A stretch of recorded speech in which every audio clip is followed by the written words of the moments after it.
எம்பிரான் மன்னிய எங்கள் வீரான் மறை நான்கு கல்லால் நிழல் கீழ் பன்னிய எங்கள் வீரான் பழமண்ணி படிக்கரையே. திருச்சிற்றம்பலம். ஒளியான திருமேனி உமிழ்தான மிகமேவும் களி ஆற வரும் ஆனை களல் நாளும் மறவாமல் அழியாளும் மலர்தூவும் அடியார்கள் உளமான வெளியாகும் வலிதாய வினை கூட நினையாவே. அரணங்கள் மூன்றும் எரித்தாய் சரணம் அதினும் அன்பர் மரணம் படாத அருள் வைத்தாய் சரணம் வலிய அந்த கரணங்களால் மெலிந்து எய்தேன் சரணம் நின் பொற்கடலே சரணம் தென்முத்தி முத்தி வஞ்சாக்கர சற்குருவே.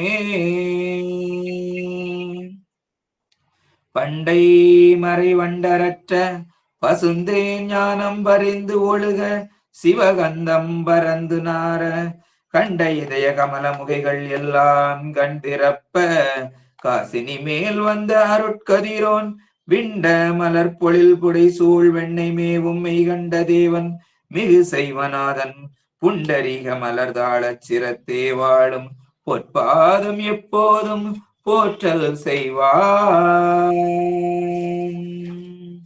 கருணை ஒளி திருமுகத்தில் திருநீற்று நுதலும் கண்டாரை வசப்படுத்த கனிந்த வாயழகும் பெருமை தரு துறவோடு பொறை உளத்தில் பொறுத்தே பிஞ்சகனார் மலர்த்தாள்கள் பிரியாத மனமும் மறுவினர்கள் அகலாத ஞானமே வடிவாம் வளர்துரை செய் சிவஞான மாமுனிவன் மலர்த்தாள் ஒரு பொழுது நீங்காமல் எமதுளத்தின் சிரத்தில் ஓதியிடு நாவினில் என்று முன்னி வைத்தே உரைப்பான்.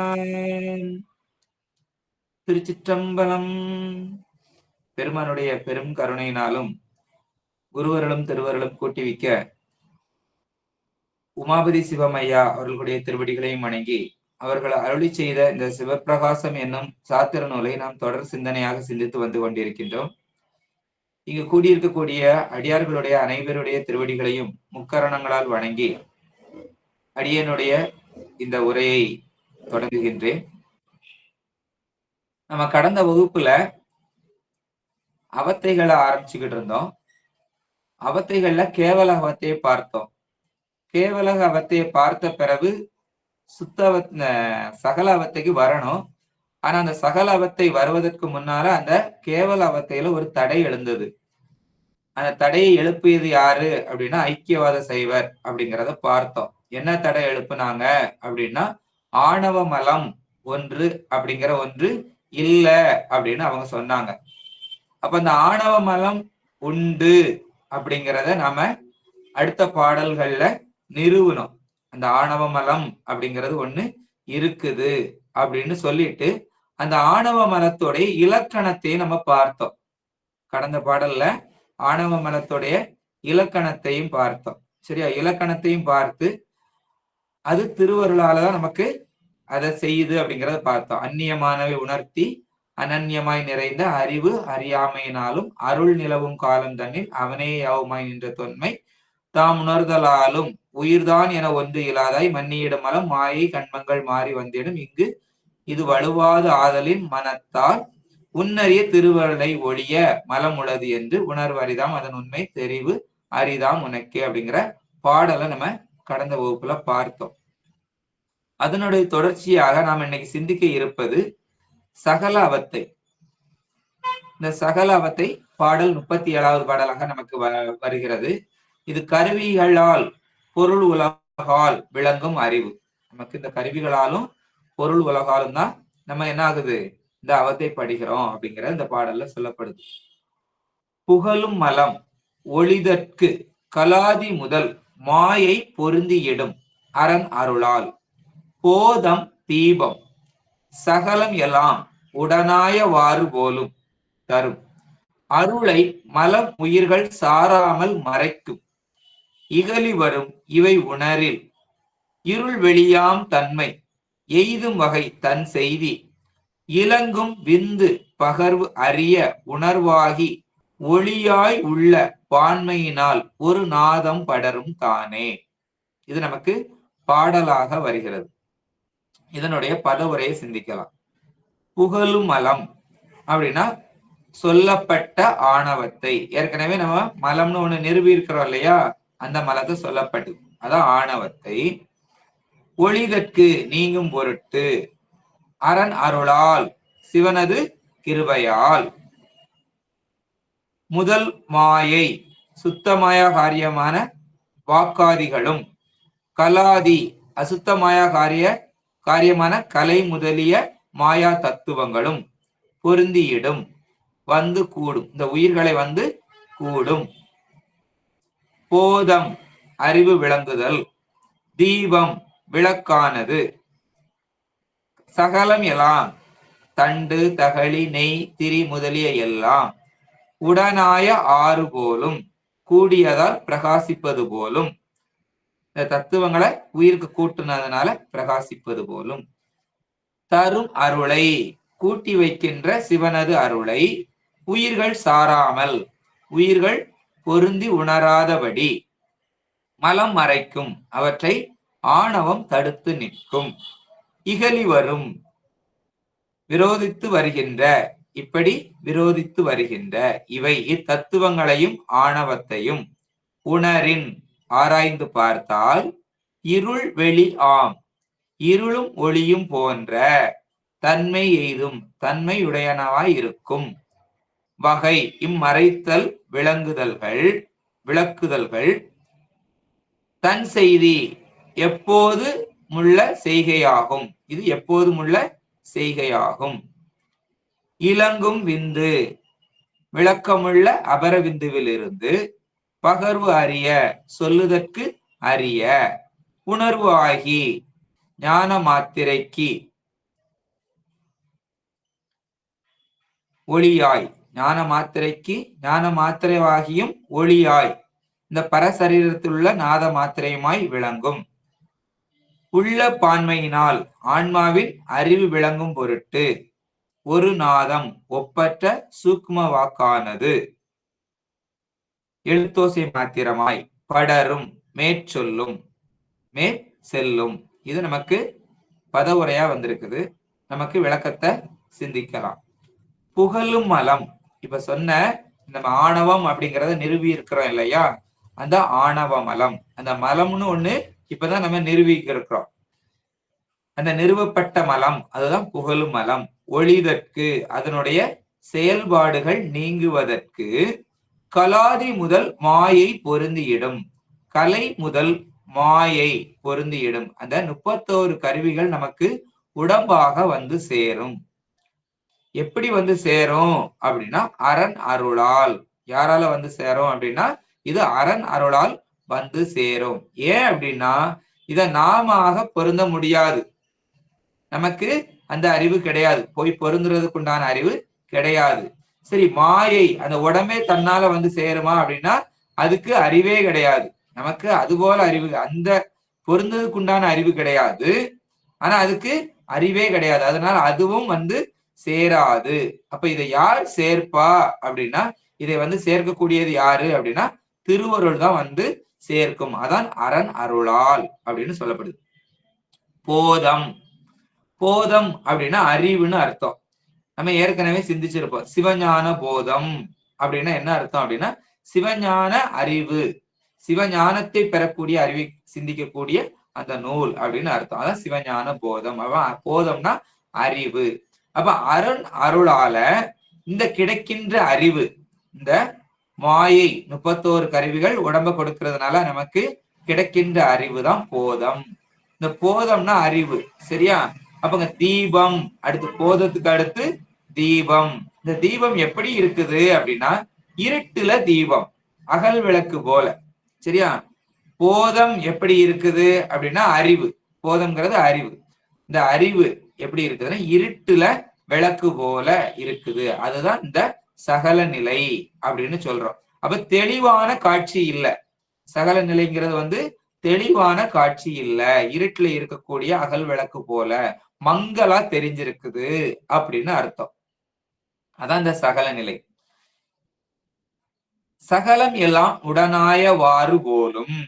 எல்லா மலங்களும் உடனாயது. அங்க இருட்டும் இருக்குது, வெளிச்சமும் இருக்குது. அதனாலதான் எல்லா மலமும் உடனாயவாறு அப்படின்னு சொல்லப்படுது. ஏன்னா ஆணவம், கண்மம், மாயை மூணுமே இருக்குது அப்படின்னு சொல்றதுனால. தரும் அருளை, அப்ப நமக்கு இந்த அறிவை ஒளியை தருகுது. சரியா? அந்த அருள் எது மூலம்? இந்த மாயை மூலமா தான் தருது. இந்த அறிவு எது மூலமா வருது? மாயை மூலமாக வருது. அப்ப அருள் கருவிகளை விளக்கி நமக்கு அறிவை தருகிறது. கருவிகள் விளங்கணும். கருவிகள் விளங்கல அப்படின்னா நமக்கு அறிவு விளக்கம் கிடைக்காது. மலம் உயிர்கள் சாராமல் மறைக்கும். இந்த மலம் என்ன செய்யுது அப்படின்னா உயிர்கள் அருளை சாராமல் மறைக்கும். அந்த ஒளி, சுத்த ஒளியை சார முடியாமல் மறைக்கும். அப்ப இறைவன் ஒளியை நமக்கு கொடுப்பார். மாயை மூலம் அதை தடை செய்வது எது? ஆணவ மலம். இகலி வரும் இவை உணரில் இருள் வெளியாம் தன்மை. அதனால இந்த இரண்டும் இகலி வரும் அப்படின்னா ஒன்றுக்கொன்று மறுதலை. இது விளக்கு, அது இருள், ரெண்டுமே பாசம்தான். ஆனா ஆணவம் நமக்கு பிரதிபந்தம். பிரதிபந்தம் அப்படின்னா எதிரான கட்டு. வாதி பிரதிவாதி சொல்றோமா இல்லையா கோர்ட்ல எல்லாம்? அது மாதிரிதான். அப்ப இங்க நம்ம வாதி, அது பிரதிவாதி. அப்ப பிரதிபந்தம் அப்படின்னா எதிரான கட்டு. மாயை அப்படிங்கிறது சம்பந்தம். நமக்கு அது சம்பந்தம். அதனால அது துணையான கட்டு, துணையான ஒளி. அப்ப மாயை துணையான ஒளி, ஆணவம் எதிரான கட்டு. ஆனா ரெண்டுமே வேற வேறதான். எய்தும் வகை தன் செய்தி. அந்த செய்தி அப்படிங்கிறது செயல், அவனுடைய செயல். இலங்கும் விந்து. இப்ப இந்த மாயையும் ஆணவமும் உயிருக்கு எப்படி இருக்குது அப்படின்னு பார்த்தோம் அப்படின்னா மாயை ஒளி, ஆணவம் என்பது இருள். இந்த ஒளி எப்படி இருக்குது அப்படின்னா இந்த 31 தத்துவமா இருக்குது. நமக்கு மண் முதல் அந்த அசுத்த மாயை, இந்த கலப்பு மாயை வரைக்கும், சரியா? நமக்கு 31 தத்துவமா இருக்குது. இது கூட என்ன செய்யறான் அப்படின்னா இது கூட வேற ஒரு 4 பொருளை நமக்கு பெருமான் சேர்க்கிறாரு. எதை அப்படின்னா வாக்குங்கிற ஒளியையும் கொடுக்கிறார். வாக்கு ஒளி, சரி, அந்த ஒளியையும் நமக்கு கொடுக்கிறாரு. அது எதுல இருந்து கொடுக்கிறாரு அப்படின்னா பிந்துன்னா சுத்தமாயை, சரியா? சுத்தமாயிலிருந்து வாக்குகளை படைச்சு கொடுக்கிறார். சரியா? பகர்வரிய உணர்வாகி, சொல்லுவதற்கு அரிய உணர்வாகி. ஒளி அப்படிங்கிறது நமக்கு அறிவு. நம்முடைய அறிவு விளங்குவதற்கு இந்த மாயையை விட சிறந்த கருவி இன்னொன்னு இருக்குது அப்படின்னா அது எது அப்படின்னா சொல் பிரபஞ்சம். சரியா? அது சொல் பிரபஞ்சம். மாயை அப்படிங்கிறது நமக்கு இந்த 31 கருவிகளாக வருகிறது இல்லையா? அது நமக்கு பொருள் பிரபஞ்சம். அப்ப அந்த பொருள் பிரபஞ்சத்தை விட சொல் பிரபஞ்சம் சிறந்த கருவியாக நமக்கு இருக்கிறது. அதனால் பகர்வரிய சொல்லுதற்கரிய உணர்வாகி ஒளியாய். அப்ப அந்த சரீரம் என்னது? நமக்கு உடம்பு. 31 கருவிகள் உடம்பா இருக்குது. அப்ப இங்க சொல்லுவதற்கரிய உணர்வாகி ஒளியாய். அந்த ஒளிங்கிறது சரீரமாய்தான். அந்த சரீரம் நமக்கு எத்தனை சரீரம் இருக்குது அப்படின்னா நமக்கு மொத்தம் 5 சரீரம் இருக்குது. சரியா? சரீரம் எத்தனை? 5. காரண சரீரம், கஞ்சுக சரீரம், குண சரீரம், சூக்கும சரீரம், தூல சரீரம் அப்படின்னு 5 சரீரமா இருக்குது. இந்த 5 3ஆ சொல்லலாம். பரசரீரம், சூக்கும சரீரம், தூல சரீரம் அப்படின்னு 3ஆ சொல்லலாம். அப்ப அந்த பரசரீரம்னா என்னது அப்படின்னா காரண சரீரம், கஞ்சுக சரீரம், குணசரீரம். இந்த 3ஐயும் சேர்த்து சொன்னா அதுக்கு பேர் என்ன பேரு? பரசரீரம். பர அப்படின்னா என்ன அர்த்தம் அப்படின்னா நுண் அப்படின்னு அர்த்தம். சரியா? அப்ப சூக்கும அப்படின்னாலே நுண்ணுன்னு நம்ம சொல்றோம். தூல சரீரம், சூக்கும சரீரம்னா நுண் சரீரம் அப்படின்னு நம்ம சொல்றோம். அப்ப இந்த பர சரீரம் அப்படின்னா அதிநுண்ணுடம்பு, அதிநுண் சரீரம் அப்படின்னு நம்ம சொல்லணும். சரியா? அப்போ பரசரீரம், சூக்கும சரீரம், தூல சரீரம் அப்படின்னு மூணா சொல்றோம். அந்த பரசரீரம்னா அதுல 3 உள்பிரிவா இருக்கு. சரியா? அப்ப அந்த அதிநுண்ணுடம்பு அத பரசரீரம்னு சொல்றோம். சரியா? அதில் இருந்துதான் வாக்கு தோன்றுகிறது. உள்ள பான்மையினால் ஒரு நாதம் படரும். அந்த பரர் சரீரத்துல உணர்வாகி நமக்கு அறிவை விளக்குவதற்கு சூக்கும வாக்கு என்பது அதுதான் நாதம். சரியா? சூக்கும வாக்கு அப்படிங்கறதான் நாதம். அதான் நாத மாத்திரையாய் நிற்பது. அது குண்டனியிலிருந்து எழுப்பப்படுவது. நம்ம பேசணும் அப்படிங்கும்போது அந்த எனர்ஜி அந்த குண்டனியிலிருந்து தோன்றுகிறது. சரியா? தோன்றும் பொழுது இறைவன் நம்ம ஒரு சொல்லணும், சொல்ல போகிறோம் அப்படின்னா அந்த சொல்லை சொல்லணும்னா அந்த பொருளை விளக்கக்கூடிய ஆற்றலை அந்த வாக்குக்கு கொடுப்பது யாரு அப்படின்னா பெருமான் தான். அந்த வாக்குக்கு பொருளை உணர்த்தக்கூடிய ஆற்றலை கொடுக்கிறார். அதுதான் என்னது அப்படின்னா வியாப்தி. இப்ப நம்ம சொல்லணும் ஒரு பாத்திரம் அப்படின்னு நம்ம சொல்றோம் அப்படின்னா நமக்கு தெரியும், கண்ணு முன்னால வந்து நிற்கும். பாத்திரம்னா ஒரு பானையை குறிக்குதுன்னு வச்சுக்கோங்களேன். அந்த பானையை நமக்கு தெரியும். அப்ப மண்பானை அப்படின்னா நம்ம சொல்ல வரோம். மண்பானைன்னு சொல்ல வர்றதுக்குள்ளே அந்த மண்பானை அதை எதை உணர்த்தணும் அப்படிங்கக்கூடிய ஆற்றலை யாரு கொடுக்கிறா அப்படின்னா பெருமான் கொடுக்கிறாரு. அதுக்கு பேரு என்ன பேரு? வியாப்தி. ஒவ்வொரு எழுத்துக்கும் அந்த ஆற்றல்கள். சரியா? அதான் நம்ம பூஜையிலையும் அந்த வண்ண மந்திரம், பத மந்திரங்கள் எல்லாம் சொல்றது அதுக்குத்தான். அந்த ஆற்றலை பெறுவதற்குத்தான் அப்படின்னு சொல்லப்படுது. அப்ப அந்த நாதம் என்கிறது சூக்குமா வாக்கு. படர்தல் என்கிறது விருத்தியாகி வருவது. அதான் படர்தல் அப்படின்னா விருத்தியாய் சூக்கும வாக்குல இருந்து விருத்தியாகி. சரியா? சூக்கும வாக்க நுண்ணொலின்னு சொல்றோம். சூக்கும வாக்க என்ன சொல்றோம்? நுண்ணொலி அப்படின்னு சொல்றோம். அது எதுல இருந்து தோன்றுது அப்படின்னா மூலாதாரத்துல இருந்து தோன்றுது. சரி, இதனுடைய தொடர்ச்சியா அடுத்த பாடல்களையும் வருது. வாக்க வச்சுதான் இந்த பாடலை சொல்றாரு. அப்ப இந்த வாக்கு நமக்கு சகலத்துல எப்படி உதவுது அப்படிங்கறதான் அடுத்த பாடலையும் சொல்றாரு. 4 வகை வாக்குகள் 38வது பாடல்ல சொல்றாரு. வந்து அடைந்து பின்னமாய் வண்ணங்கள் தோற்றம் வரும். அடைவு பட ஒடுங்கி மயிலண்ட சலம் நேர் சிந்தைதனில் உணர்வாகும் பைசந்தி. சிந்தைதனில் உணர்வாகும் பைசந்தி. உயிரில் வந்து உயிரில் சேர்ந்து வரும் அவை மறுவும் உரு எவையும் தெரித்து முந்தியிடும் செவியில் உறாது உள் உணர்வாய் ஓசை முழங்கியிடும் மத்திமைதான். வைகரியில் உதானன் பந்தம் உறும் உயிர் அணைந்து வந்த மொழி செவியின் பால் அணைய நினைந்த பொருள் பகரும் தானே. இது நமக்கு பாடலா வருது. அப்ப இந்த 4 வகை வாக்கு எப்படி இருக்குது அப்படிங்கிறத குறிக்கக்கூடியதுதான் இந்த பாடல். பைசந்தி, பைசந்தி வாக்கானது வந்து அது விருத்திப்பட்டு, அடைந்து பொருந்தி, வண்ணங்கள் அது எழுத்துக்கள், பின்னமாய் வேறு வேறாய் அது பிரிந்து, தோற்றம் வரும் தோன்றி விருத்திப்படுகின்ற, அடைவுபட முறைமை தோன்றாமல் அது சூக்குமமாய் நிற்கும்படி, மயில் அண்டம் மயில் முட்டையில் உள்ள சலம் நேர் அந்த கருப்ப நீர். சரியா? மயிலின் நிறங்களை தன்னுள் அடக்கி நிற்றல் போல ஒடுக்கி அடக்கி, சிந்தைதனில் சித்தத்தில் அது இதயதானத்துல சென்று உணர்வு ஆகும் அது உணர்வுக்கு ஏதுவாகும். மத்திமை, மத்திமை வாக்கானது அந்த உயிரில் சேர்ந்து பிராணவாயுவின் கூடுவதால், அந்த உங்க உயிர்ங்கிறது பிராணவாயு.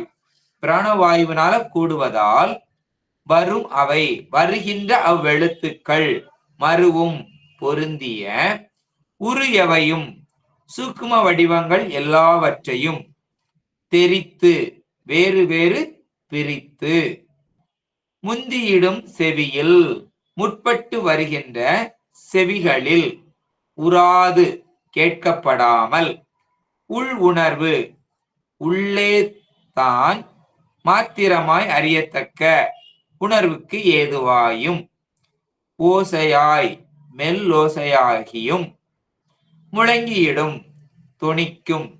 அது எங்க வந்து நிற்கும் அப்படின்னா கண்டத்துல வந்து நிற்கும்.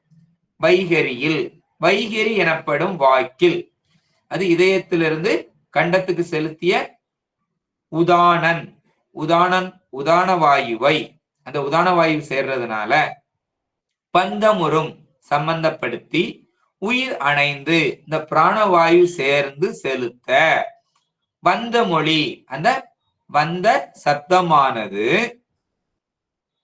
செய்யின்பால் அணைய அது எங்க வருது சொல்பவர் கேட்பவர் செவிகளில் பகுத்தோசையாகவும் நினைத்த பொருளை உணர்வதற்கு ஏதுவாகவும் பகரும் சொல்லுவது ஆகும். அப்ப இந்த 4 வாக்கு எப்படி இருக்குங்கிறத நம்ம இப்ப பார்க்கலாம். இந்த 4 வாக்கு எதுலாம் அப்படின்னா சூக்குமை வாக்கு, பைசந்தி வாக்கு, மத்திமை வாக்கு, வைகரி வாக்கு. ஆனா இந்த வாக்கு 4 தான். 4 கடைசி வாக்காகிய இந்த வைகரி வாக்கு 2ஆ பிரியும். அது சூக்கும வைகரி, தூல வைகரி அப்படின்னு 2ஆ பிரிஞ்சு நமக்கு எத்தனை வாக்கா மாறி நிற்கும்? 5 வாக்குகளாக மாறி நிற்கும். அப்ப இந்த 5 வாக்குகளும் 5 தத்துவங்களை பற்றி நிற்கும். சரியா? அந்த சிவதத்துவத்திலிருந்து சுத்த வித்தை வரைக்கும் 5 தத்துவங்கள் இருக்கு இல்லையா? அந்த 5 தத்துவங்களையும் இது பற்றி நிற்கும் அப்படின்னு சொல்லப்படுது. அதனுடைய விரிவனம் இப்போ பார்க்கலாம். கடந்த பாட்டுல நம்ம எதை குறிச்சு முடித்தோம் அப்படின்னா அந்த நாதம் அப்படிங்கிறத குறிச்சு முடிச்சோம். சரியா? அது நுண்ணொலி. சரியா? நாதத்துல உள்ள வாக்க குறிச்சு சிந்தித்தோம். அந்த எழுத்துக்கள் எல்லாம் எப்படி இருக்குது, அதை உணர்த்தக்கூடிய ஆற்றல், அது வியாப்தி பெருமான் கொடுக்கிறாரு அப்படின்னு சொன்னோம். எனவே இந்த நாதம்ங்கிறது வந்து சூக்கும வாக்கு, படர்தல் அப்படின்னா அது விருத்தி ஆகி வருது, அதுல இருந்து வெளிப்பட்டு வருது. அப்ப அதுக்கு அடுத்ததுக்கு எதுக்கு வரும்? பிந்து தத்துவத்துக்கு வரும். அப்ப முதல்ல நம்ம கடந்த பாடல நாதம் அப்படிங்கிறத பார்த்தோம். அது விருத்தி ஆக்கி சூக்கும வாக்கு அதுதான் தோன்றி அது என்ன விருத்தி பட்டு நுண்ணொளி அப்படின்னு சொல்றோம். அது எங்க இருந்து வருது அப்படின்னா மூலாதாரத்துல இருந்து தோன்றுது. மூலாதாரத்துல இருந்து தோன்றுறதுனால அது என்னது? நுண்ணொலி அப்படின்னு கடந்த பாடல்ல பார்த்தோம். அதனுடைய தொடர்ச்சியா தான் இந்த பாடலும் வருது. வந்து அடைந்து, அதுல இருந்து வந்து அடைந்து பின்னமாய் வண்ணங்கள் தோற்றம் வரும் அடைவு பட ஒடுங்கி மயில் அண்ட சலம் நேர் சிந்தைதனில் உணர்வாகும் பைசந்தி. அப்ப முதல்ல சூக்குமை வாக்கு அது பார்த்தோம் கடந்த பாடல்ல. இப்ப நேர அடுத்த பாடலுக்கு எங்க வருதோம்? பைசந்தி வாக்குக்கு வாரம். அப்ப இந்த வாக்கு நுண்ணொளி தோன்றினதுல இருந்து அடுத்த தானத்துக்கு, சரி, அந்த சித்தம் அப்படிங்கிற அந்த இருதய தானத்துக்கு தள்ளப்படுது. அங்கிருந்து எங்க வருது? இருதய தானத்துக்கு வருது. அந்த இருதய தானத்துக்கு வரும் பொழுது அதுக்கு பேர் என்ன பேரு? பைசந்தி அப்படின்னு பேரு. பைசந்தினா என்ன அப்படின்னா எழுத்துக்கள் பிரியாமல் இருப்பது அப்படின்னு அர்த்தம். பைசந்தினா எழுத்துக்கள் எல்லாம் பிரியாமல் இருப்பது அப்படின்னு அர்த்தம். அப்ப அது வெறுமனே எப்படி இருக்கும்? நாத மாத்திரையா தான் இருக்கும், ஒலி அளவுலதான் இருக்கும். சரியா? ஒரு ஒலியாதான் இருக்கும். அது என்னதுன்னு நம்மளால கண்டுபிடிக்க முடியாது. அப்போ அந்த சூக்கும வாக்குல இருந்து பைசந்தி வாக்கு வரும்போது எப்படிதான் இருக்குது? அது பிரியாமல் தான் இருக்குது. சரியா? அப்ப மயில் அண்ட சலம் நேர் அப்படின்னு சொல்லுது. அப்ப மயில் அண்டம் அப்படின்னா என்ன சொல்றோம்? மயிலுடைய முட்டை. இப்ப மயிலா வெளியில வந்த பிறகு நமக்கு என்ன தெரியும்? மயில்ல பல கலர்கள், வண்ணங்கள், நீல நிறம், பச்சை நிறம், அது எல்லாமே நமக்கு தெரியும். அந்த வண்ணங்கள் எல்லாம் தெரியும். ஆனா அந்த முட்டைக்குள்ளதான் அந்த வண்ணங்கள் எல்லாம் இருக்குது. ஆனா அதை உடைச்சு பார்த்தோம் அப்படின்னா என்ன தெரியாது? அந்த பல வண்ணங்கள் தெரியாது, வெறும் நீர் மட்டும் இருக்கிறது மாதிரிதான் தெரியும். அது போலதான் அப்படின்னு இங்க நமக்கு அதை எடுத்துக்காட்டா சொல்லி சொல்றார். சரியா? மயில் சரியா வெளியில வந்தா பல வண்ணங்களா இருக்குது. அந்த வண்ணங்களை உண்டாக்கக்கூடிய ஆற்றல் எல்லாமே எதுக்கு இருக்குது? அந்த முட்டைக்குள்ள உள்ள அந்த நீர்ல தான் இருக்குது. ஆனா அதை உடைச்சு பார்த்தா தெரியாது. அந்த ஆற்றல் ரூபமா தான் இருக்கும். அது போலதான் இங்க பைசந்தி அப்படின்னு சொல்றாரு. எழுத்துக்கள் எல்லாம் பிரிந்து தோன்றாத நிலை அப்படின்னு சொல்றாரு. அது நினைவு ஒலியா இருக்கக்கூடியது. அது நினைவு மாத்திரமா இருக்கக்கூடியது. அப்போ முதல்ல நம்ம சொல்லணும், அந்த மூலாதாரத்துக்கு சொன்னோமா இல்லையா? அது நுண்ணொலி, இது நினைவொலி அப்படின்னு சொல்றோம். பைசந்திக்கு நினைவொலி அப்படின்னு சொல்றோம். அடுத்து உயிரில் சேர்ந்து வரும் அவை மருவும் உரு எவையும் தெரித்து முந்தியிடும் செவியில் உறாது உள் உணர்வாய் ஓசை முழங்கியிடும் மத்திமைதான். அடுத்து மத்திமை வாக்கு. சரியா? அந்த உந்தியிலிருந்து கண்டத்துக்கு இப்ப எங்க வரப்போகுது? மறுபடியும் கண்டத்துக்கு வருது. கண்டத்துக்கு வரும்போது அது என்ன பண்ணுது அப்படின்னா, உதானன் அப்படிங்கிற வாயு உந்தி தள்ளுது. சரியா? அந்த நம்ம பைசந்தி வாக்க என்ன வாக்கா மாத்த போகுது? இப்ப மத்திமை வாக்கா மாத்த போகுது. அந்த மத்திமை வாக்கா மாத்துறதுக்கு எது உதவுது அப்படின்னா, உதானன் அப்படிங்கிற வாயு தான் நமக்கு அது உதவுது. அப்ப அந்த உதானங்கிற வாயு தான் அந்த பைசந்தி வாக்க மேல கொண்டுட்டு வந்து மத்திமை வாக்கா மாத்துது. இப்ப கழுத்துக்கு வந்துருச்சு. சரியா? கழுத்துக்கு கொண்டு வந்துருச்சு. அதுக்கு பேரு மிடற்றொலி. அந்த மத்திமை வாக்குக்கு என்ன பேரு? மிடற்றொலி. இப்ப நம்ம சொல்லணும்னு நினைப்போம், கழுத்து வரைக்கும் வந்திருக்கு, இங்க இருக்குது, ஆனா நமக்கு சொல்ல தெரியல, சொல்ல முடியல, அடக்கிக்கிடுறோம் இல்லையா? அதுதான் எது? மத்திமை வாக்கு. அப்ப இது பிறர் செவிக்கு கேட்காத நிலை. சரியா? இது மத்திமை. வைகரியில் உதானன் பந்தம் உறும் உயிர் அணைந்து வந்த மொழி செவியின் பால் அணைய நினைந்த பொருள் பகரும் தானே. அடுத்து இந்த வைகரி. சரியா? அந்த வைகரிங்கிறது என்ன ஆகுது அப்படின்னா, தொண்டையில இருந்து வாய்க்கு வந்தா வைகரி. சரியா? வாய்க்கு வந்துருச்சு அப்படின்னா அதுக்கு பேர் என்ன பேரு? வைகரி வாக்கு. இந்த வைகரி அப்படின்னா என்ன? இப்ப நம்ம முதல்ல பார்த்தோம். சரியா? வைகரி அப்படின்னா அதுக்கு என்ன அர்த்தம் அப்படின்னா, விகாரப்படுவது அப்படின்னு அர்த்தம்.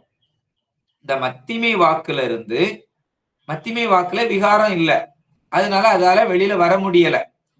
இங்க விகாரம். சரியா? விகாரப்பட்டு நிக்குது. விகாரம்னா என்னது அப்படின்னா வேறுபாடு. எப்படி விகாரப்படுவது? எதுல மூலமா விகாரப்படுது அப்படின்னா, 5 இதால விகாரப்படுது. பல், தொண்டை, நாக்கு, உதடு, அன்னம் அப்படிங்கிற அந்த 5ஆல விகாரப்படுவதனால இது என்னது? என்ன வாக்கு? வைகரி அப்படின்னு சொல்றோம். சரி, இந்த வைகரி 2ஆ பிரியுது அப்படின்னு நம்ம சொன்னோம். இத 4 வாக்குகள் அப்படின்னு பார்க்கும் பொழுது வைகரி வாக்கு மட்டும், கடைசியா இருக்கக்கூடிய வைகரி வாக்கு மட்டும் 2ஆ பிரிஞ்சு நமக்கு 5 வாக்கா நிக்குது அப்படின்னு சொன்னோம். இப்போ நம்ம ஒரு சொல்ல வரணும் அப்படின்னு சொல்லும் பொழுது அது தன் செவிக்கு மட்டும், நமக்கு மட்டும் கேட்கறது மாதிரி சொன்னோம்னா அதுக்கு என்ன பேரு? சூக்கும வைகரி. தன் செவிக்கு மட்டும் கேட்கிற அளவுல சொல்றது சூக்கும வைகரி.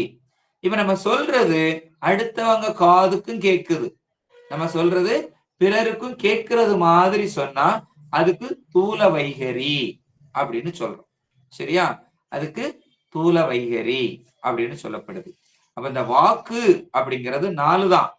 ஆனா இந்த வைகரிங்கிறது மட்டும் 2ஆ பிரிஞ்சு தூல வைகரி, சூக்கும வைகரி அப்படின்னு 2ஆ பிரிஞ்சு 5 வாக்குகளா நிக்குது. சரி, இந்த 5 வாக்கும் அறிவை எப்படி விளக்குது அப்படின்னா அடுத்த பாடல்ல சொல்றார். பாடல் 39ல சொல்றாரு, அறிவை விளக்கும் வாக்கும் கலையும் வித்தையும் அப்படிங்கறத சொல்றாரு. இத்தகைமை இறை அருளால் உயிர் அறியும் அறிவுக்கு ஈடாக வாடாதே ஈர் இரண்டில் உரைத்த வித்தை முதல் ஐவரால் விளங்கும் ஞானம் மேவியிடும் என உரைப்பர் அசுத்த மாயை வைத்த கலைதான் மூலமலம் சிறிதே நீக்கி மருவும் வகை தெரிக்கும் வாயில்களின் பயனை புத்தி தர வித்தை இடை நின்று அறிவை உயிருக்கு பொருந்தியிடும் வகை புணரும் புனித சக்தி புணர்ந்தே. இது நமக்கு பாடலாக வருகிறது. இத்தகைமை அப்படின்னா இந்த முறையில் இறை அருளால் சிவ சங்கற்பத்தால சிவபெருமானுடைய ஆக்ஞையினால ஈர் இரண்டில், அந்த ஈர் இரண்டில் அப்படின்னா 2x2 அப்படின்னா பெருக்கல் 4 என்கின்ற கணக்கில் உரைக்கப்பட்ட வாக்குகளால் வித்தை முதல் சுத்த வித்தை முதலிய ஐவரான் 5 தத்துவ அதிபதிகளால், இந்த ஐவரான் அப்படின்னா 5 தத்துவ அதிபதிகளால் உயிர் அறியும் ஆன்மாக்கள் அறிகின்ற அறிவுக்கு ஈடாக அறிவுக்கு தக்கபடி விளங்கு ஞானம் விளங்குகின்ற ஞானம். இது எப்படி விளங்குது அப்படின்னா அறிவுக்கு தக்கபடிதான் அந்த ஞானம் விளங்குது. வாடாது மேவியிடும் கெடாமல் பொருந்தும் என உரைப்பர் என்று சொல்லுவர். யார் சொல்லுவா? பெரியவர்கள். பெரியவர்கள் ஞானிகள், சரியா? உணர்ந்தவர்கள், ஞானத்தை உணர்ந்தவர்கள், சிவஞானத்தை உணர்ந்தவங்க சொல்லுவார்கள்.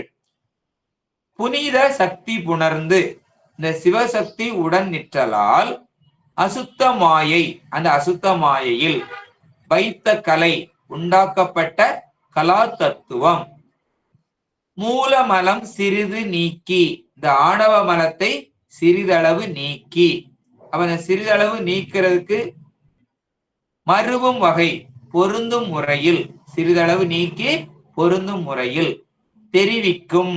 எது? விளக்கும். எப்படி விளக்கும் அப்படின்னா வித்தை வித்யா தத்துவம் வாயில்களில், அது அந்த வெளி இந்திரியங்களின், அவங்க இந்திரியம் எது அப்படின்னா நமக்கு ஞானத்தை விளக்கக்கூடிய ஞான இந்திரியங்கள். பயனை விடயத்தை, அது இந்த விடயத்தை வாங்கி புத்தி தர புத்தி தத்துவம் அதனிடத்துல கொடுக்க இடை நின்று நடுவில் நின்று, அந்த வாங்கின ஆன்மாவின் நடுவில் நின்று, புத்தி தத்துவத்துக்கும் ஆன்ம ஞானத்துக்கும் சரியா நடுவில் நின்று அறிவை பொருந்தியிடும், அறிவில் பொருந்தும்படி செய்யக்கூடியது. உயிருக்கு புணரும், ஆன்மாவில் சேர்த்தி இருக்கும். இது நமக்கு பதவுரையா வந்திருக்கு. இத நம்ம விரிவா எப்படி பார்க்கலாம் அப்படிங்கிறத நம்ம ஐயா எப்படி சொல்லி இருக்கிறாங்க அப்படிங்கிற உரையை நம்ம சிந்திக்கலாம்.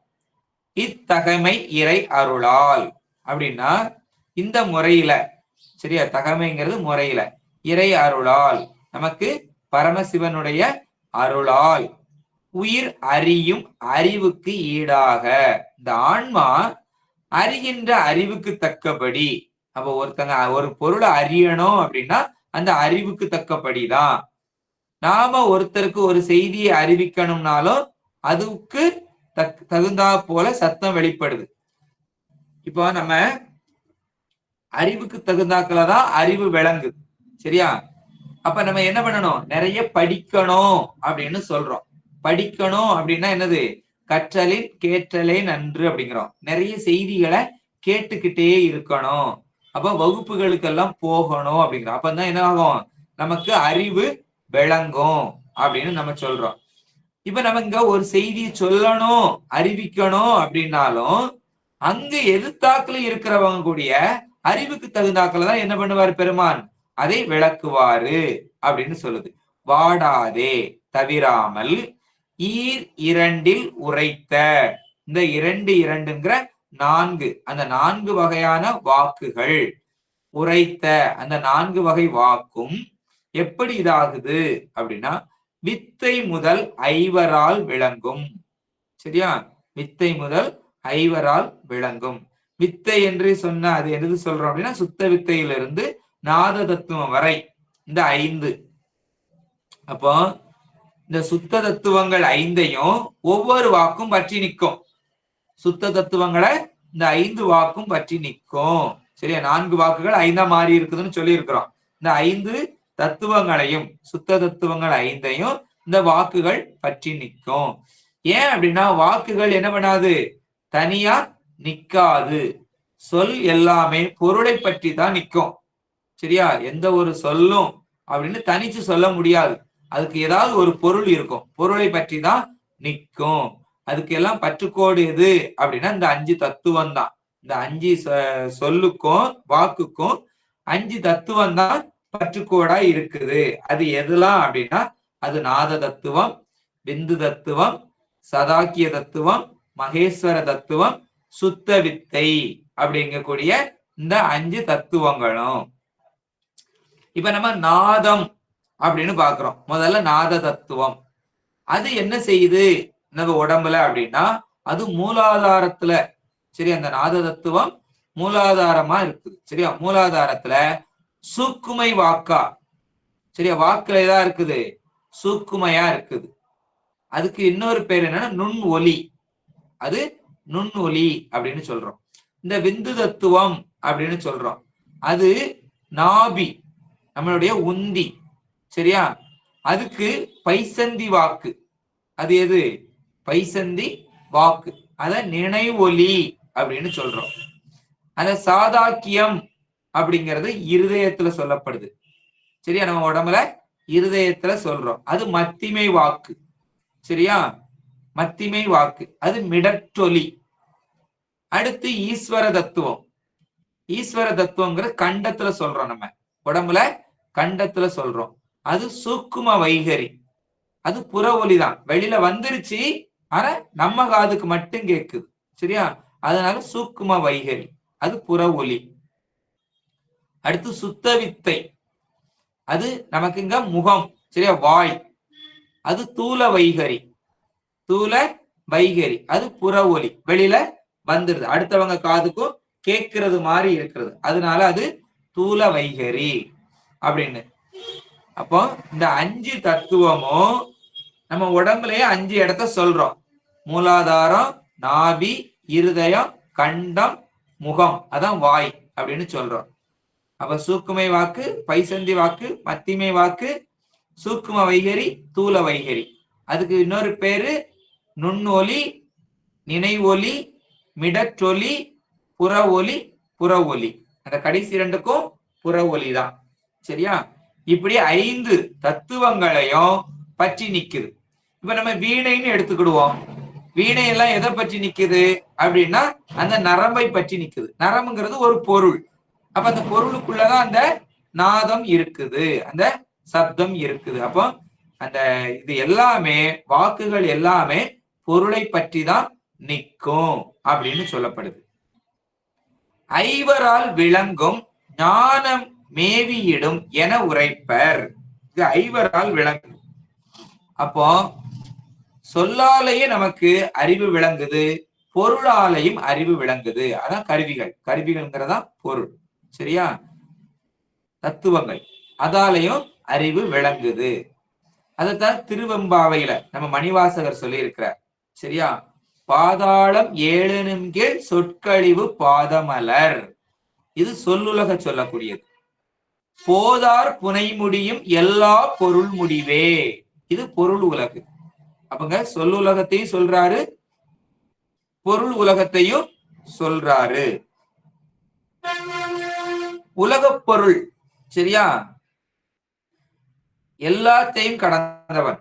சொல்லுலகுக்கும் பொருள் உலகுக்கும் எல்லாத்துக்கும் கடந்தவன் தான் யாரு? சிவபெருமான். அவனை எதாலையும் சொல்ல முடியாது. அதான் சொற்பதம் கடந்த தொல்லோன். சொல் பதம் ரெண்டும், பதம்ங்கிறது பொருள். அப்ப சொல் பொருள் ரெண்டையும் கடந்த தொல்லோன் அப்படின்னு மணிவாசகரை சொல்றாரு. சொல்லற்கு அறியான் அப்படின்லாம் படிக்கிறோம். சரியா? உலகெல்லாம் உணர்ந்து ஓதற்கு அறியவன் அப்படின்னு சொல்றோம். அப்ப உலகு எல்லாம் அப்படின்னா இங்க எல்லாம்ங்கிறது உலகு அப்படின்னா ஒன்ன சொல்லலாம், ஆனா இங்க எல்லாம் அப்படிங்கறதுனால இங்க ரெண்டா சொல்லப்படுது. சொல் உலகு பொருள் உலகு. அதனால சொல்லு உலகாலும் பொருள் உலகாலும் உணர்ந்து ஓதற்கு அறியவன். அதெல்லாம் வச்சு உணர்ந்து என்ன பண்ண முடியாது, ஓத முடியாது அப்படின்னு சொல்றார் சேக்கிலார் பெருமானம். சரியா?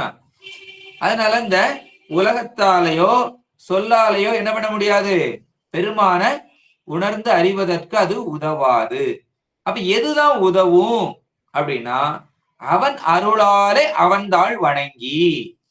சிவஞானத்தை கொண்டுதான் சிவத்தை அறிய முடியுமே தவிர இந்த சொல் பொருள்களால என்ன பண்ண முடியாது, அவனை அறிய முடியாது. இப்ப சூரியனை பார்க்கணும் அப்படின்னா நமக்கு என்ன வேணும், சூரிய வெளிச்சம் இருந்தாதான் பார்க்க முடியும். சூரிய வெளிச்சம் இல்ல, இப்ப இரவு ஆகுது, நம்ம எல்லாருமா சேர்ந்து டார்ச் அடிச்சு பார்த்தோம்னா சூரியன் தெரிஞ்சிருமா அப்படின்னா தெரியாது. அப்ப சூரியன் இருந்தால்தான் அவன் கிரகணங்களால, சரியா, அவனுடைய கதிர்களை கொண்டுதான் அவனை பார்க்க முடியுமே தவிர வேற எதை வச்சும் பார்க்க முடியாது. அது போலதான் இங்க பெருமானை நம்ம அறியணும் அப்படின்னா அவன் அருள், அதை கொண்டுதான் நம்மளால என்ன பண்ண முடியும், அவனை பார்க்க முடியும். அது அல்லாது இந்த சொல்லுலகத்தாலேயோ பொருள் உலகத்தாலேயோ பார்க்க முடியாது. ஏன் அப்படின்னா இது எல்லாத்தையும் அவன் கடந்து நிற்கிறான். சரியா? இது எல்லாவற்றையும் அவன் கடந்த பொருள். அப்ப ஒரு வியாபகமான பெரிய பொருளை அறியணும்னா ஒண்ணு அதுக்கு மேல்பட்டதா இருக்கணும், அதை கொண்டுதான் அந்த பொருளை அறிய முடியும். அப்ப அவனுக்கு மேற்பட்டதுங்க எதுவும் இல்ல. அப்ப அவனுக்கு எல்லாமே கீழே தான் இருக்குது. அப்ப அவனுக்கு கீழான பொருளை கொண்டு எதையும் கொண்டு அறிய முடியாது. அப்ப இன்னொரு வகையில எப்படி அறியலாம்னா அதுக்கு ஒத்ததை கொண்டு அறியலாம். அவனுக்கு இணையானதுன்னு நம்ம சொன்னா அவனுடைய அருள் தான். அப்ப அவனுடைய அருள் இருந்தால்தான் நம்ம என்ன பண்ண முடியும், அவனை அறிய முடியும். இப்ப நம்ம ஒரு MA படிக்கிறவங்கிட்ட கொண்டு அதுக்கு கீழே உள்ள கணக்குகள் எல்லாம் கொடுக்கலாம். ஆனா PhD படிக்கிறவங்களுடைய கணக்கு கொண்டு MA உள்ள படிக்கிறவங்கிட்ட கொடுத்தா அவங்களால போட முடியுமா அப்படின்னா அவங்களுக்கு அது தெரியாது. அப்ப அதுக்கு இணையானதை வச்சுதான் நம்ம என்ன பண்ண முடியும், அறிய முடியும். அதனாலதான் அவன் அருளாலே அவனை அறியணும் அப்படின்னு சொல்லுதோம். அறிவால் அறிந்து உன் இருதாள் இறஞ்சும் அடியார் இடைஞ்சல் களைவோனே. அப்ப இங்க அறிவால் அறிந்து அப்படிங்கிறது அவனுடைய அருள். சரியா? சிவஞானம் கொண்டு சிவ அறிவை கொண்டுதான் அவனை அறிய முடியும் அப்படின்னு திருப்புகள்ல சொல்றாரு. அது திருச்செந்தூர் திருப்புகள்ல விரல் மாறல் 5ல சொல்றாரு, 101வது பாடல். அடுத்த வரியில சொல்றாரு, அசுத்த மாயை வைத்த கலைதான் மூலமலம் சிறிதே நீக்கி மறுவும் வகை தெரிவிக்கும் வாயில்களின் பயனை புத்தி தர வித்தை இடை நின்று அறிவை உயிருக்கு பொருந்தியிடும் வகை புணரும் புனித சக்தி புணர்ந்தே. இது நமக்கு அந்த பாடல்ல கடைசி 4 வரி. இப்ப கலை என்ன செய்யுது அப்படின்னா, கலை அப்படின்னா என்னது, கலித்தலும் செலுத்துதலும் அப்படிங்கிறதா கலை. கலைன்னா கலைக்கு விளக்கம் என்னது, கலித்தலும் செலுத்துதலும் செய்வதனால அதுக்கு பேர் என்ன பேரு, கலை. அப்போ பெருக்குதல். சரியா? நாம எதை பெருக்குவது அப்படின்னா செயலாற்றலை பெருக்கணும். சரியா? நம்ம கிட்ட இருக்கின்ற ஆற்றலை பெருக்கி அந்த ஆற்றலை எதுல செலுத்தணுமோ, இப்ப இந்த செயலாற்றல் அப்படின்னு சொல்றோம். அறிவு ஒண்ணு. சரியா? அறியறதுலதான் அந்த செயலாற்றல். சரியா? அறிதல்னு சொல்றோம். இப்போ அறிதல் அப்படின்னா அறிவுக்குள்ளதான் இந்த எல்லாமே இருக்குது. சரியா? இச்சை, கிரியை, ஞானம். அந்த ஞானத்தை தான் நம்ம அறிவு அப்படின்னு சொல்றோம். அதுக்குள்ளதான் அந்த இச்சையும் இருக்குது, கிரியையும் இருக்குது. ஒரே செயல்தான். சரியா? அறிதல் நிகழணும் அப்படின்னா அதுல இச்சை நிகழணுமா இல்ல விடயத்தை நோக்கி நிகழணுமா, எது நிகழணுமோ அந்த நிகழ்வை நிகழச் செய்வது அது மூலம். சரியா? அது எது, மூலமலம். அப்ப அறிவை மறைச்சிருக்கு. அந்த அறிவை மறைச்சிருக்கிறத நம்ம நீக்கணும் அப்படின்னா நம்ம என்ன பண்ணணும், செயல் செய்யணும். சரியா? செயலை விளங்க வைக்கணும். அப்ப அந்த செயலை விளங்க வைக்கிறதுக்கு பேர் தான் என்னது? கலை. அப்போ செயலாற்றை விளக்குது. அப்ப செயலாற்றை விளக்குது அப்படின்னா அறிவாற்றல் விளங்காதா அப்படின்னா அறிவாற்றலும் விளங்கும். ஏன்னா அறிவுக்குள்ளதான் இந்த மூணுமே இருக்குது. அறிவுங்கிறதா அந்த ஞானம். சரியா? இச்சை, கிரியை, ஞானம் எல்லாமே அந்த ஞானத்துக்கு கீழே தான் இருக்குது. அப்ப இங்க நம்ம கிரியையை செஞ்சா அறிவாற்றல் விளங்காதா அப்படின்னா அறிவாற்றலும் விளங்கும். ஆனா அது குறைவா விளங்கும். சரியா? அதிகமா விளங்குறது எது? அந்த கிரியை, செயலாற்றல் தான். அப்போ ஆணவ மலத்தை விளக்குனா சரியா, செயலாற்றல் மட்டும் விளங்குமா அப்படின்னா அறிவு விளங்காதா அப்படின்னா அறிவும் கொஞ்சம் விளங்கும். சரியா? அப்போ அந்த கலை என்கின்ற அந்த தத்துவத்துல செயலாற்றலை விளக்குகின்ற இந்த ஆற்றல் தான் அதிகமா இருக்குது. அப்போ செயலாற்றலை கலைங்கிற தத்துவத்துல செயலாற்றலை விளக்குகின்ற ஆற்றல் தான் அதிகமா இருக்குது. ஏன் அப்படின்னா இந்த செயலாற்றல் அது எதுல இருக்குது? கலையில இருக்குதுன்னு சொல்றோம். அந்த கலையை அதிக இயக்குறது எது அப்படின்னா அது எதால செலுத்தப்படுதுன்னா சக்தியால செலுத்தப்படுது. அப்ப அந்த சக்தியால செலுத்தப்படுவதனால அந்த கலையில என்ன இருக்குது? செயலாற்றல் அதிகமா இருக்குது. அதான் எனர்ஜி அதிகமா அதுல இருக்குது அப்படின்னு சொல்றோம். அப்ப அதுல என்னதுக்கு குறைவா இருக்குது? ஞானம் குறைவா இருக்குது, இச்சை குறைவா இருக்குது. அதனாலதான் அது லேசா விளங்குதுன்னு நம்ம சொல்றோம். லேசா மினுக் மினுக் அப்படிங்கிற அளவுல விளங்குது, மின்மினி பூச்சி அளவுல அந்த விளங்குதுன்னு சொல்றோம். சரியா? இப்ப இந்த அறிவை நல்லா விளக்குறது எது அப்படின்னா வித்தை. சரியா? வித்தைன்னு ஒண்ணு வேணும். இறைவனுடைய ஞானாசக்தியால விளக்கக்கூடிய ஒரு கருவி, அதுதான் இந்த வித்தை. சரியா? இறைவனுடைய சிறப்பு வகை ஞானாசக்தியால் விளக்கப்படுறதுனாலதான். சரியா? இந்த சுத்த வித்தையாலதான் இந்த வித்தை செலுத்தப்படுது. அதனாலதான் அறிவுக்கு அந்த வித்தைன்னு சொல்றோம். அது அறிவு விளங்குவதாயிற்று. அப்ப இந்த வித்தைகள் வாயில்களின் பயன்கள் எல்லாம் எதுல இருக்குது அப்படின்னா புத்தி. சரியா? வித்தை அதை எதை இது பண்ணுது? புத்தி. புத்தி இது பண்ணுது. அப்போ அந்த வாயில்கள் சரியா, வாயில் அப்படின்னா எப்படி அதை பார்க்கணும்? வாய் கூட்டல் இல். சரியா? இல்லத்திற்கு வாய், அதான் வாயில் அப்படின்னு சொல்றோம். அப்ப நம்முடைய இல்லம் அப்படின்னா அது என்னது? அறிவு. அறிவுக்கு வாய் எது அப்படின்னா இந்த ஞான இந்திரியம். நம்மளுக்கு விளக்கக்கூடியது எல்லாம் எது? இந்த ஞான இந்திரியங்கள். அப்போ அது பொறிகள். சரியா? இந்த பொறிகள் தான் நமக்கு. அந்த பொறிகள் எதெல்லாம் அப்படின்னா செவி, தோல், கண், நாக்கு, மூக்கு அப்படின்னு சொல்றோம். இந்த ஐந்தும் இவைகள் அறிந்த விடயத்தை, இந்த பொறிகள் அறிந்த விடயத்தை கண்டு, கேட்டு, உண்டு, உயிர்த்து, உற்று அறிகிறோமே இல்லையா? இது மூலமா தான் அறிகிறோம். அப்ப அது எப்படி இருக்குது அந்த விடயங்கள் அப்படின்னா சப்த பரிச ரூப ரச கந்தம், அதான் இந்த விடயம். இந்த விடயங்களை எல்லாம் சரியா மனம் மூலம் தருததுனால அதை என்ன சொல்றோம்? வாயில் காட்சி. மனம் மூலம் தருததுனால இது எல்லாம் வாயில் காட்சி அல்லது மானத காட்சி அப்படின்னு சொல்றோம். இது எல்லாம் வித்தை மூலமா புருடனுக்கு போகாது. சரியா? மனம் மூலமா தரக்கூடிய காட்சிகள் எல்லாம் வாயில் காட்சி இல்லைன்னா மானத காட்சி, இதெல்லாம் புத்திக்கு போகாது. சரியா? அதனால புருடனுக்கு போய் எட்டாது.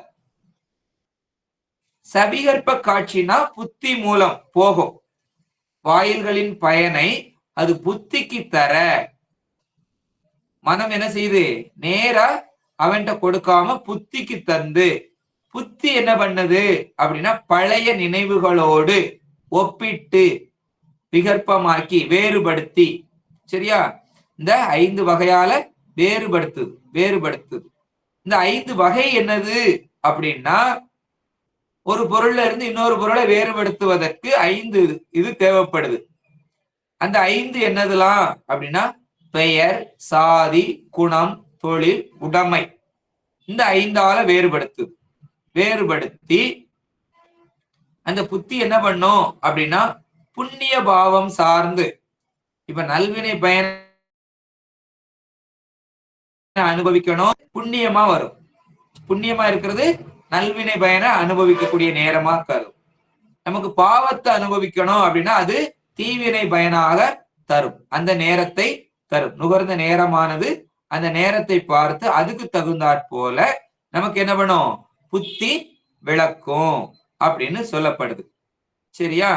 அப்ப இதுல எந்த தத்துவங்கள்லாம் நமக்கு விளக்குது இந்த பாடல்ல அப்படின்னு சொல்லியிருக்கிறாரு அப்படின்னா, இந்த 4 வகை வாக்கு, அறிவை விளக்கக்கூடிய வாக்கு, கலை, வித்தை, இந்த ரெண்ட மாத்திரம் சொல்லியிருக்கிறார். சரியா? கலை எப்படி விளக்குது, வித்தை எப்படி விளக்குது அப்படிங்கிற இந்த ரெண்ட மட்டும் இந்த பாடல்ல சொல்றாரு. இதுக்கு அடுத்து இன்னும் அராகம் இருக்கிறது, நியதி இருக்குது, காலம். சரியா? அடுத்து இந்த புருடன் எப்படி இதெல்லாம் விளங்கிக்கிடுது அப்படிங்கிறதெல்லாம் வரும் பாடல்கள்ல சொல்றாரு. புருடன், பிரகிருதி இதெல்லாம் அடுத்தடுத்த பாடல்கள்ல நமக்கு சொல்றாரு. அப்பங்க கலை, வித்தை அப்படிங்கிறத மட்டும் சொல்றாரு. கலையில நமக்கு என்னது இருக்குது, ஆற்றல், செயலாற்றல் அதிகமா இருக்குது. ஆனால் அது விளங்கினாலும் ஞானமும் விளங்கும், இச்சையும் விளங்கும். ஆனா அது ஒரு பெயரளவுல மட்டும்தான் இருக்கும். சரியா? இப்ப 100% அப்படின்னு சொன்னோம்னா அதுல 90% எதுதான் இருக்கும், செயலாற்றல் இருக்கும். 5% தான் ஞானம் விளங்கியிருக்கும், 5% தான் இச்சை விளங்கியிருக்கும். ஆனா எல்லாமே இருக்கும், மூன்றும் சேர்ந்துதான் இருக்கும் அப்படின்னு நம்ம பார்க்கிறோம். அடுத்து வித்தை. வித்தை அப்படிங்கிறது ஞானம். சரியா? அந்த ஞானம் அது அதிகமா விளங்கி இருக்கும். வித்தையினால ஞானம் அதிகமா விளங்கி இருக்கும். அப்படி விளங்குறதும் நமக்கு புத்தி மூலமா தான் நமக்கு விளக்கப்படுது. சரியா?